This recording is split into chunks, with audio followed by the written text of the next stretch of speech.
My name is Marlene Mirasty.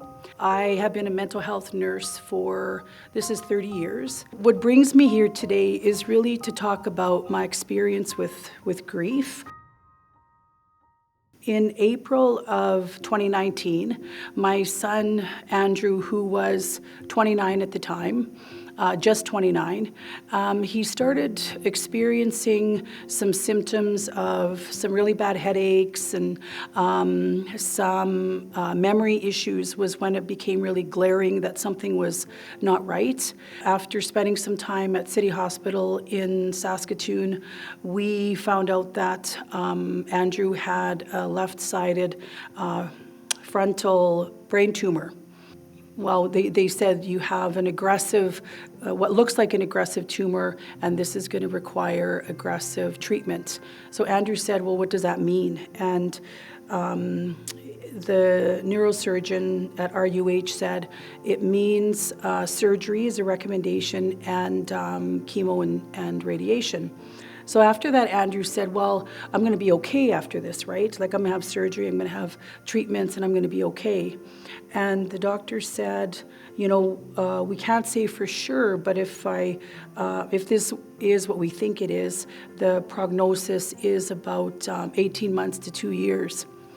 I think a lot of people believe that grief comes as a result of somebody passing away.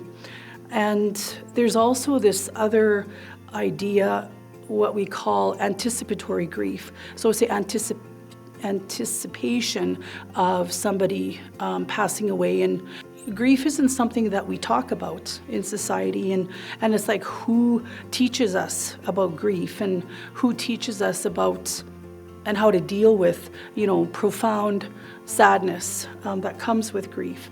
You know, my son, he never complained. He always used humor, sometimes a little bit ridiculous humor. I guess it was a way of him coping with this reality that he was enduring.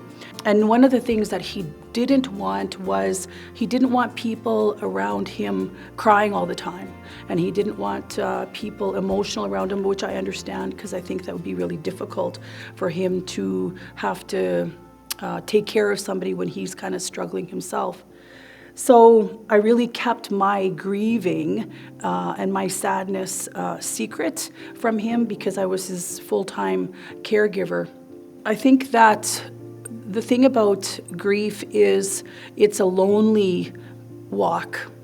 It's a brutal walk. You know, my son had a lot of, I would say, was very courageous in this fight that he had with terminal brain cancer.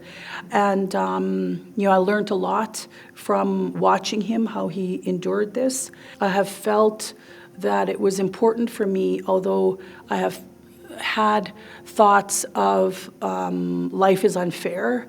You know, why is this happening to my son? I think as a human being, we have those feelings, but I also feel that these are not helpful ways to think moving forward. I think it's important in grief to also ask for help if it's needed. Oftentimes, like I said, we don't know how to navigate through this difficulty. On January 19th of last year, 2021, my son passed away. And, you know, I think that obviously grief when somebody is still alive is very different than after they have passed on. You know, it's beyond difficult, but I think one of the things that I always said to myself was, it is important for me, even though, you know, not really knowing how to do this, but to try to do this as well as I can. One of the things that I think has also been important for me through this whole experience is the takeaways, meaning, this isn't how my son's story ends, and this isn't how, Marlene Mirasty's story ends with, losing a child. I think it's about, a term we call post-trauma growth, which is, positive psychological experiences that can be taken away from challenging experiences. And I think, one of the things that my son did in his 18 months of living after this horrendous diagnosis was he really did live life. And, my son, we traveled together. He got married to the love of his life while he had terminal brain cancer. And I think that it was important for him to experience joy in the midst of even darkness, experience happiness in the midst of something that was sad. It's a conundrum, and I think even so with grief that I have experienced joy in sadness, and I think it's important to take those moments of happiness and joy when we grieve and really milk it for all it's worth. I think it's about living, one day at a time, moment by moment, the best way that we can.